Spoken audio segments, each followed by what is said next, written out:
السلام علیکم، میں ہوں ماہنور اور آپ دیکھ رہے ہیں K22 نیوز۔ پیرس سے خبر شامل کرتے ہیں۔ منہاج یوتھ لیگ فرانس نے مرکز منہاج القرآن لکونیو فرانس میں محفل قرات و نعت کا اہتمام زیر صدارت راجہ بابر حسین کیا۔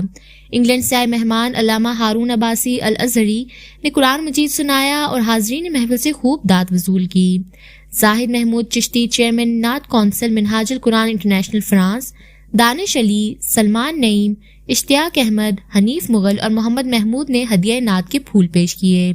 ڈائریکٹر منہاج القرآن انٹرنیشنل فرانس علامہ حسن میر قادری نے اپنے خطاب میں کہا کہ ایمان اور اعمال صالحہ کے ساتھ زندگی گزارنا اور نوجوانوں کو مستقل مزاجی کے ساتھ نیکی کے کاموں میں عملی کردار ادا کرنا ہی مقصد حیات بنانا چاہیے۔ محمد علی وحید جنرل سیکرٹری منہاج یوتھ لیگ فرانس نے نقابت کے فرائض سر انجام دیے۔